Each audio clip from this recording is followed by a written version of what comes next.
Assalamualaikum warahmatullahi wabarakatuh. Perkenalkan, nama saya Rizkia, mahasiswi Universitas Terbuka UPJJJ UT Bandung. Baik, di sini saya akan menjelaskan tentang materi tentang ciri-ciri makhluk hidup. Praktikum pertama tentang ciri-ciri makhluk hidup, yang mana tujuan dari praktikum ini adalah mengamati makhluk hidup yang ada di sekitar tempat tinggal. Adapun untuk alat dan bahannya, yang pertama ada alat tulis, yang kedua tabel pengamatan, yang ketiga alam sekitar. Untuk cara kerjanya,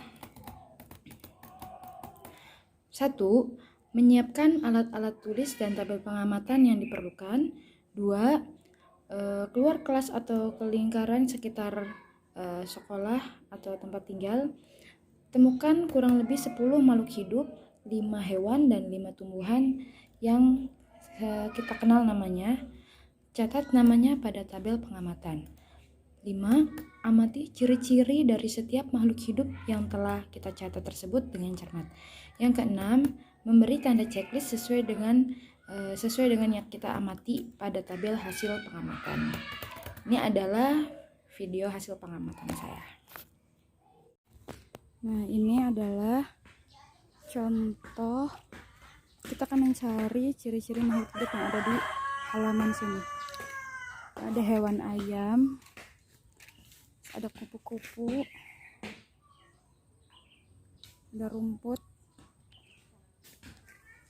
pohon mangga, ada semut juga.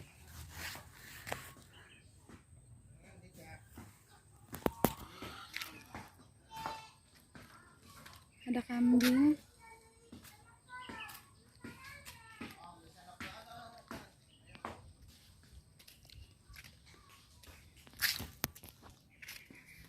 ada bunga,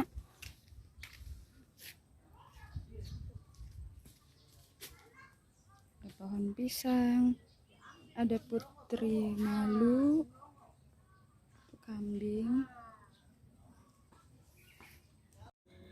Setelah saya mengamati lingkungan yang ada di sekitar tempat tinggal saya akan menyebutkan ciri-ciri makhluk hidup yang ada di sana. Jadi makhluk hidup itu yang pertama, dia bergerak dan bereaksi terhadap rangsang.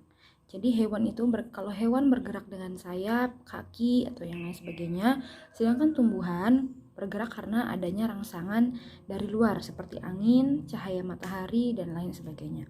Yang kedua, hewan bernafas menggunakan paru-paru atau insang, sedangkan tumbuhan bernafas dengan menggunakan stomata. Yang ketiga, ciri-ciri makhluk yang ketiga adalah memerlukan makanan untuk bertahan hidup. Jadi hewan dan tumbuhan pasti memerlukan makanan untuk bertahan hidup agar mereka tetap bisa tumbuh. Yang keempat, mengalami pertumbuhan. Ya, hewan yang tadi awalnya kecil menjadi hewan dewasa. Tumbuhan pun sama, dari yang tumbuhan awalnya dari tumbuhan yang kecil, rumput-rumput yang tadinya kecil-kecil, lama-lama mereka menjadi tumbuh besar. Dan contoh tumbuhan lainnya. Yang kelima, berkembang biak. Hewan dan tumbuhan mereka berkembang biak. Kalau hewan mereka berkembang biak dengan cara bertelur atau melahirkan, sedangkan tumbuhan dia memiliki dua cara, yaitu yang pertama vegetatif dan generatif. Mungkin itu saja hasil pengamatan praktikum IPA tentang ciri-ciri makhluk hidup yang saya temui di sekitar lingkungan tempat tinggal saya. Kurang lebihnya mohon maaf. Wassalamualaikum warahmatullahi wabarakatuh.